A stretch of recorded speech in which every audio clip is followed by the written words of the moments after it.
ज्या प्रकारे bike rider वय वर्ष 24 रिद्धी ठक्करचा छत्तीसगडमध्ये राईड करत असताना मृत्यू झाला, या सगळ्या संदर्भात बोलण्यासाठी आपल्यासोबत अपर्णा बांदोडकर आहेत, ज्या विविध राज्यात अशा प्रकारे राईड करत असतात. त्यांच्या त्या गाडीने ते राईड करत असतात, कधी सोलो राईड तर कधी ग्रुप राईड करत असतात. नेमकी काय खबरदारी घ्यायला हवी, कारण अतिशय दुर्दैवी असा मृत्यू रिद्धी ठक्करचा झाला.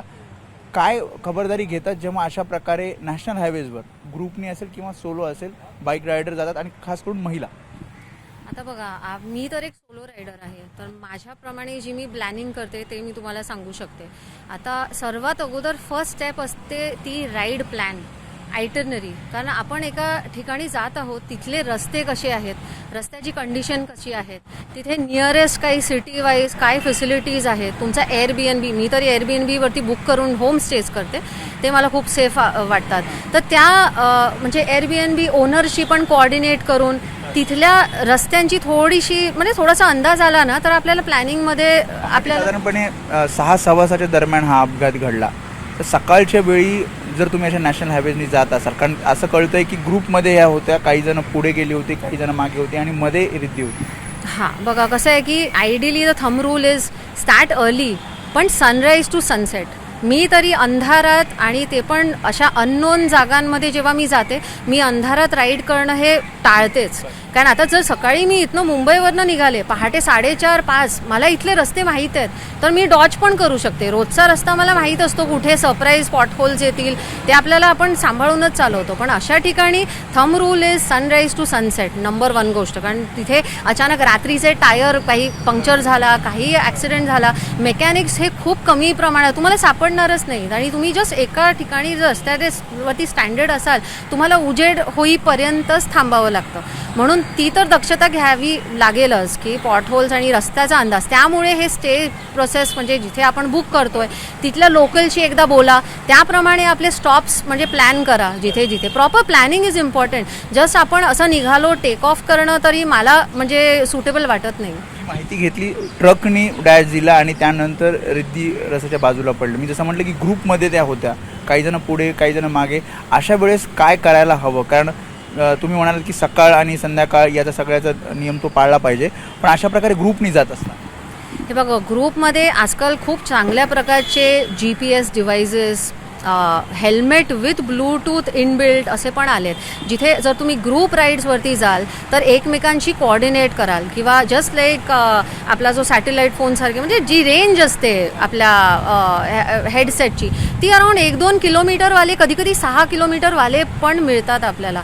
त्याच्यात तुम्ही जर ग्रुप राईडमध्ये जात असाल तर कोऑर्डिनेट करा. पुढे जो असेल किंवा मागे जर अटकलेला असेल तो तुम्हाला सांगू शकतो, ओ मी स्टक झालो आहे, मागे मी अडकलो आहे, किंवा पुढचा सांगू शकतो, हां हे हर्डल आहे, काहीतरी म्हणजे व्हेकल तिथे अडकलेला आहे, ह्या साईडनं नका जाऊ, कुठे पाणी खोळंब काही असू शकतं. तर ते कोऑर्डिनेशन आजकाल ह्या ब्लूटूथ डिव्हाइसमध्ये म्हणजे गप्पा मारण्या व्यतिरिक्त ह्या चांगल्या गोष्टी पण कन्वे करण्यासाठी यूज करू शकतो. That is one coordination. आजकाल म्हणजे माझा तर ॲपल फोन आहे, त्याच्यात GPS location just like SOS हे ॲप्स असतात की एमर्जन्सीमध्ये आपला जो पिन जातो आपल्या नातेवाईकांना किंवा घरच्यांना. म्हणजे मी नेहमी जेव्हा राईडमध्ये जाते तेव्हा माझ्या हस्बंडसोबत, कारण कधी कधी कुठे नेटवर्क नसलं तर ऑफलाईन मॅप्स आणि हे ऑफलाईन बेसिकली लोकेशन तुमचं जाणं हे पण इम्पॉर्टंट आहे. की कुठेही जर तुम्ही अडकलेला आहात बियॉन्ड अ सर्टन टाईम, से तुम्ही, माझे हस्बंड तर नेहमी बघत असतात कारण त्यांच्याशी मी शेअर करून ठेवलं आहे लोकेशन. तर कुठेही मी पेट्रोल पंपवरती थांबले तर अचानक बियॉन्ड अ सर्टन, त्यांना माहिती आहे अराउंड 5 ते 10 मिनटं जातील फ्यूल अप करण्यासाठी, पण त्याच्या बियॉन्ड जर टाईम लागला तर म्हणजे काहीतरी वेगळं आहे. असा जर तुम्ही तो सेट केलात इमिजिएटली ते मेसेजेस जातात. तसे पण ॲप्स अवेलेबल आहेत ज्याच्यामध्ये your location can be seen. प्रत्येक रायडरच्या ग्रुपवरती बातमी येते आणि प्रत्येक रायडरच्या ग्रुपवर यावर चर्चा होती. शेवटचा प्रश्न, काय सांगाल सगळ्या रायडर्सला जे खास करून देशभरात फिरत असतात? सर्वात अगोदर सेफ्टी गिअर, त्याच्याशिवाय तुम्ही जाऊच नका कुठे. इन्व्हेस्टमेंट जी करायची आहे that is the biggest gift आणि इन्व्हेस्टमेंट दॅट यू कुड डू, ती स्वतःच्या जीवावरती.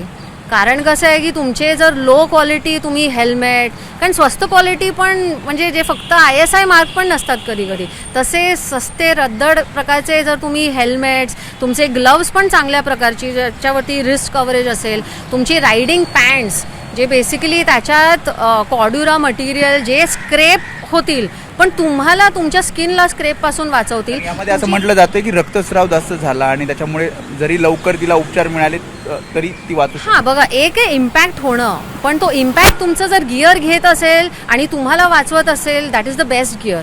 जर तो इम्पॅक्ट होऊनही तुमच्या आतल्या internal injuries, as a doctor I can tell you, internal injuries तर आपल्या हातात नाही आहे, कारण uncertainty is certain in life.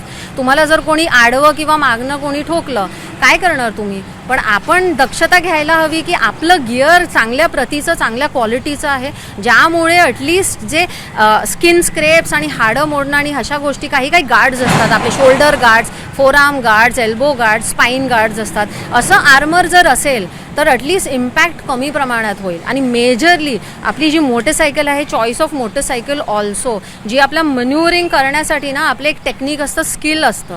जेवढी वर्ष जी गोष्ट तुम्ही रोज कराल ना त्याच्यात तुमची म्हणजे पारंगत व्हाल, मास्टरी असेल.